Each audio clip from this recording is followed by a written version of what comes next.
এর অঙ্গীকার এই 26শে মার্চে স্বাধীনতা দিবসে এই অনুষ্ঠানের মধ্য দিয়ে রাখতে চাই।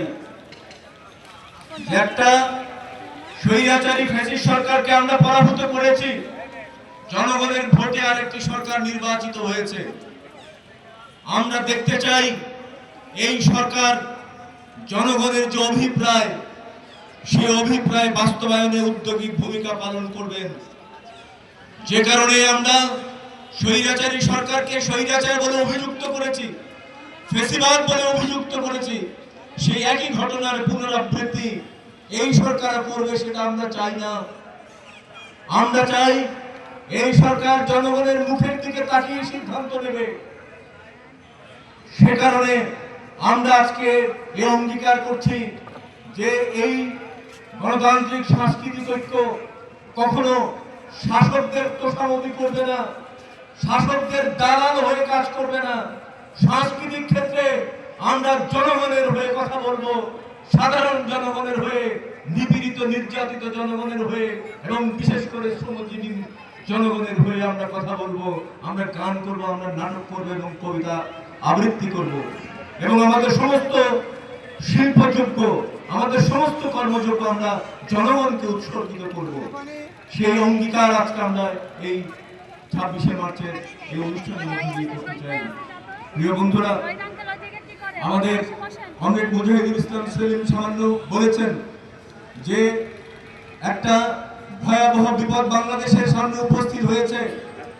আমরা লক্ষ্য করছি যে বিগত ইন্টারিম সরকার, যে সরকারের কাজ ছিল একটি সুষ্ঠু নির্বাচনের মাধ্যমে জনগণের প্রতিনিধির কাছে ক্ষমতা হস্তান্তর করে দেওয়া, কিন্তু ক্ষমতার থেকে চলে যাওয়া নির্বাচনের মাত্র 3 দিন আগে তারা এমন একটি চুক্তি আমেরিকার সাথে সম্পাদন করেছে যে এই চুক্তি কার্যকর হলে বাংলাদেশ সরাসরি আমেরিকার উপনিবেশ হিসাবে নিয়োজিত হবে। সুতরাং আমরা বাংলাদেশকে কোনো দেশের, কোনো সাম্রাজ্যবাদী শক্তির উপনিবেশ হতে দিতে পারি না। বাংলাদেশের জনগণ, বাংলাদেশের সংস্কৃতি কর্মীরা বুকের রক্ত দিয়ে এটাকে প্রতিহত করবে। আমরা আজকের এই স্বাধীনতার দিবসে এই সরকারের কাছে আহ্বান জানাতে চাই, অনতি বিলম্বে এই চুক্তি আপনারা বাতিল করুন। কারণ এই চুক্তি জনগণের মতামত নিয়ে করা হয়নি, পার্লামেন্টে আলোচনা করুন। এই চুক্তি অবিলম্বে আপনাদেরকে বাতিল করতে হবে। সময় খুব বেশি নাই, আর মোটে বোধহয় 60 দিনের মতো সময় আছে। এর মধ্যে 1 মাসেরও বেশি সময় অতিক্রান্ত হয়ে গেছে। মানে 90 দিন সময়ের মধ্যে যদি এটা ব্যাপারে কোনো ফয়সালা না হয়, তাহলে এটা নাকি স্বয়ংক্রিয়ভাবে কার্যকর হয়ে যাবে।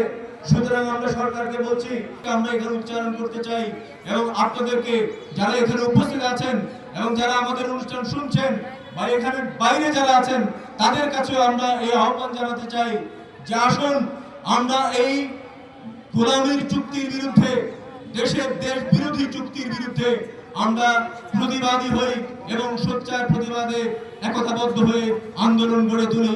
এই আহ্বান জানিয়ে আমার বক্তব্য এখানে শেষ করছি এবং আজকে আপনারা যারা এখানে উপস্থিত হয়েছেন, আপনাদের সকলকে আমাদের পরবর্তী যে গান, নৃত্য, কবিতার আবৃত্তি, মূকাভিনয়, এই সমস্ত অনুষ্ঠানে আপনাদেরকে দেখার আমন্ত্রণ জানিয়ে আমার বক্তব্য শেষ করছি।